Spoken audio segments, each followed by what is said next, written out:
Assalamualaikum warahmatullahi wabarakatuh. Halo guys dan teman-teman semua. Perkenalkan, nama saya Elisa Safanti. Saya dari kelas B semester 1 prodi D3 KLM. Di sini saya akan menjelaskan tentang sejarah bahasa Indonesia serta kedudukan bahasa Indonesia dan fungsi bahasa Indonesia.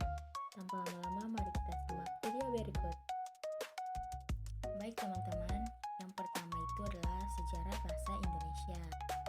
Jadi bahasa Indonesia itu awalnya dari bahasa Melayu yang digunakan untuk bahasa pergaulan di Nusantara sejak lama. Ini dia beberapa tonggak penting dalam sejarah bahasa Indonesia, yaitu dari abad ke-7 berkembang ke abad 16 sampai ke 19, lalu 1901 sampai 28 Oktober 1928 dan 18 Agustus 1945.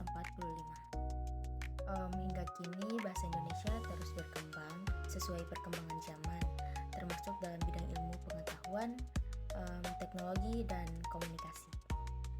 Lalu yang kedua, kedudukan bahasa Indonesia. Kedudukan bahasa Indonesia itu ada dua. Yang pertama sebagai bahasa nasional, seperti simbol kebanggaan nasional dan alat pemersatu bangsa. Lalu ada juga sebagai identitas negara. Lalu lanjutnya kedua sebagai bahasa negara, pasal 36 UUD 1945, yaitu contohnya bahasa pengantar di dunia pendidikan, lalu bahasa dalam melakukan administrasi juga, itu juga termasuk ke dalam sebagai bahasa negara. Dan lalu yang ketiga ada fungsi bahasa Indonesia. Fungsi bahasa Indonesia dapat dilihat dari kedudukannya, yaitu 1. Fungsi bahasa nasional. A. Lambang kebanggaan nasional. B. Lambang identitas nasional. C. Alat pemersatu suku bangsa. D. Alat perhubungan antar daerah dan antar budaya.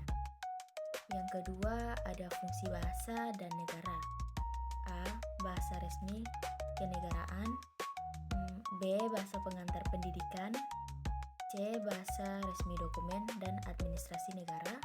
D. Bahasa pengembangan keilmuan dan teknologi serta budaya. Dan E. Sebagai bahasa komunikasi nasional.